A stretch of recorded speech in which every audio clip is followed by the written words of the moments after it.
Welcome back. ಅಕ್ಟೋಬರ್ನಲ್ಲೂ ಮಳೆ ಪಜ್ಜೀತಿ. ಇನ್ನು 3 ದಿನ ಮಳೆ ತಪ್ಪಲ್ಲ. ಎಲ್ಲೆಲ್ಲಿ ಏನೆಲ್ಲ ನಷ್ಟ ಕಷ್ಟ, ರೈತರಿಗೆ ಪರಿಹಾರ ಸಿಗ್ತಾ ಇದೆಯಾ? ರೈತರು ಏನಂತಾರೆ? ಸರ್ಕಾರ ಏನ್ ಹೇಳ್ತಾ ಇದೆ? ಮತ್ತೆ ವರ್ಣಾರ್ಭಟ.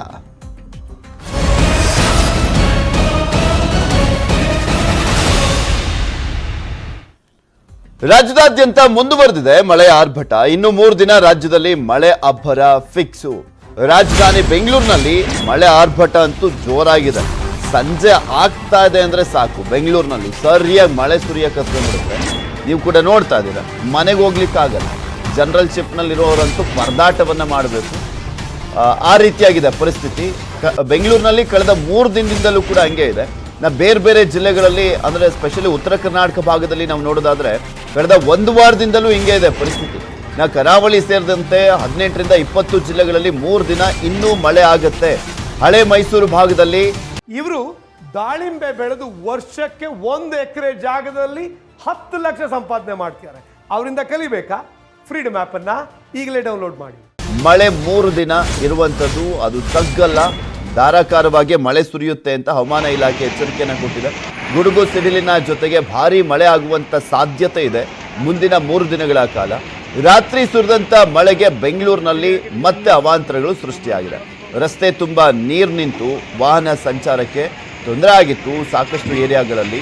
ಮಂಡ್ಯ ಜಿಲ್ಲೆಯ ಮಳವಳ್ಳಿ ಸೇರಿದಂತೆ ಹಲವೆಡೆ ಮಳೆಯಿಂದ ಭಾರೀ ಬೆಳೆ ನಷ್ಟ ಕೂಡ ಆಗಿದೆ. ಹಲವೆಡೆ ಕೆರೆಗಳು ತುಂಬಿ ಹರಿದು ಅಪಾರ ಬೆಳೆ ಹಾನಿಯಾಗಿರುವಂಥದ್ದು, ಕೋಡಿ ಬಿದ್ದೆಲ್ಲ ಸಾಕಷ್ಟು ಕಡೆ ಅವಾಂತರಗಳು, ಸಮಸ್ಯೆಗಳು ಸೃಷ್ಟಿಯಾಗಿದೆ.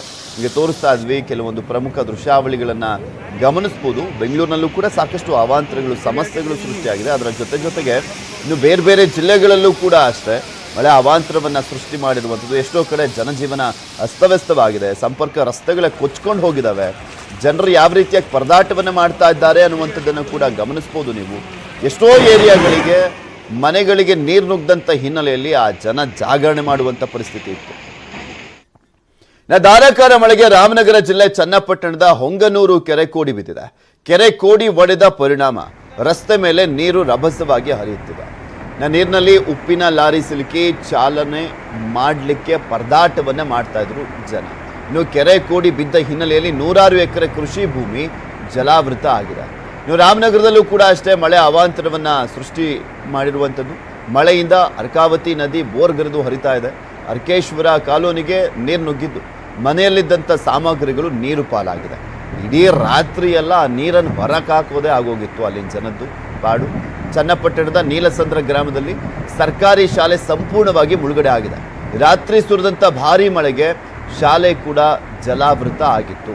ಇದು ಬೆಂಗಳೂರು ಸೇರಿದಂತೆ ಸಾಕಷ್ಟು ಜಿಲ್ಲೆಗಳಲ್ಲಿ ಇರುವಂಥ ಪರಿಸ್ಥಿತಿ. ರಾಮನಗರದಲ್ಲಂತೂ ಇತ್ತೀಚೆಗೆ ಮಳೆ ಸುರಿತಾ ಇರುವಂಥದ್ದನ್ನು ನೋಡಿದ್ರೆ ಅಲ್ಲೇ ಹೋಗ್ಬಿಟ್ಟು ಏನೋ ತೂತ ಮಾಡಿಬಿಟ್ಟಿದ್ದಾರೇನೋ ಅನಿಸ್ಬೇಕು, ಹಂಗೆ ಬರ್ತಾ ಇದೆ ಮಳೆ. ರಾಮನಗರ ಜಿಲ್ಲೆಯಾದ್ಯಂತ, ರಾಮನಗರ, ಅಲ್ಲಿನ ಮತ್ತೊಂದು ತಾಲೂಕು ಚನ್ನಪಟ್ಟಣ, ಇಲ್ಲೆಲ್ಲ ಅಂತೂ ಧಾರಾಕಾರವಾಗಿ ಮಳೆ ಸುರಿತಾ ಇರುವಂಥದ್ದು. ಇಲ್ಲಿ ಸಾಕಷ್ಟು ಏರಿಯಾಗಳು, ಅಲ್ಲಿನ ಜನ ಸಾಕಷ್ಟು ವರ್ಷಗಳಿಂದ ಈ ರೀತಿಯಾಗಿ ಮಳೆನೇ ನೋಡಿರಲಿಲ್ಲ ನಾವುಗಳು, ಆ ಥರ ಬರ್ತಾ ಇದೆ ಮಳೆ ಅಂತ ಹೇಳ್ತಾ ಇದ್ರು. ಇನ್ನು ಎಷ್ಟೋ ವರ್ಷಗಳಾಗಿತ್ತು ಕೆರೆ ಕಟ್ಟೆಗಳೆಲ್ಲ ತುಂಬಿ ಎಷ್ಟೊಂದು ಜಿಲ್ಲೆಗಳಲ್ಲಿ ಆ ಒಂದು ರೆಕಾರ್ಡ್ ಬ್ರೇಕ್ ಆಗೋಗ್ಬಿಡ್ತು ಈ ಬಾರಿ ಅಂತೂ. ಎಲ್ಲ ಕಡೆ ನಿರಂತರವಾಗಿ ಮಳೆ ಸುರಿತಾ ಇರುವಂಥ ಹಿನ್ನೆಲೆಯಲ್ಲಿ 10 ವರ್ಷ 15 ವರ್ಷ ಆಗಿತ್ತು ಎಷ್ಟೋ ಕಡೆ ಕೆರೆ ಕಟ್ಟೆಗಳೆಲ್ಲ ತುಂಬಿ. ಆಲ್ಮೋಸ್ಟ್ ಈಗ ರಾಜ್ಯದಲ್ಲಿ ಎಲ್ಲ ಕೆರೆ ಕಟ್ಟೆಗಳು ಕೂಡ ತುಂಬಿಟ್ಟಿದ್ದಾವೆ.